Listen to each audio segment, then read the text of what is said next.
हे भगवान कति साह्रो क्लियर फोटो निस्किरह मेरो प्रिन्टरबाट ल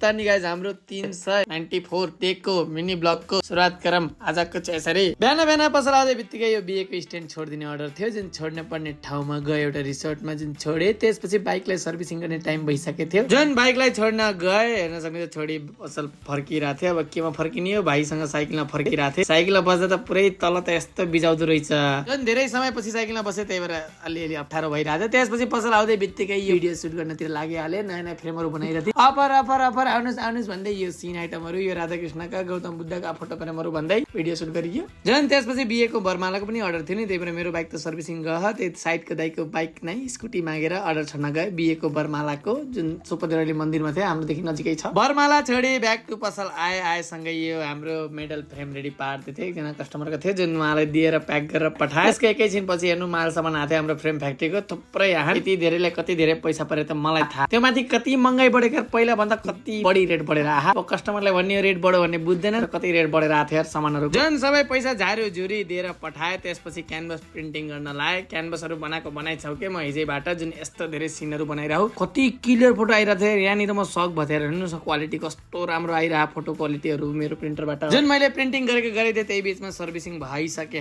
गाडीको जुन लिन गए भाइले स्कुटीमा छोडेर गयो मलाई त्यसपछि सर्भिसिङ भएको बाइक लिएर गइरहेको थिएँ कस्तो अजिब सर्भिसिङ भएर अलि हुन्छ नि त्यति मजा आइरहेन कि म आफै मेकेनिक नि त्यही भएर अलि अजिब अजिब थाहा पाइरहेको थिएँ फेरि बनाउनु भन्न लागेको थिएँ तर भोलि आउनु भनेर पठाइदियो मलाई त्यसपछि एउटा सरप्राइज अर्डर छर्न जान थियो जुन गए आधा एक घन्टा पहिला अर्डर दिनुभएको थियो जुन अलिकति टाढा छ 3-4 किलोमिटर जुन छोड्ने पर्ने ठाउँमा गए सरप्राइज मलाई दिए ह्याप्पी बर्थडे भन्दै अनि भाइसँग अर्डर छोड्नेको भाइसँग लस्सी पिउँदै मिनी ब्लग सक्का हुँदै ल त्यहाँदेखि भोलि नयाँ मिनी ब्लगको साथ भेटौँला।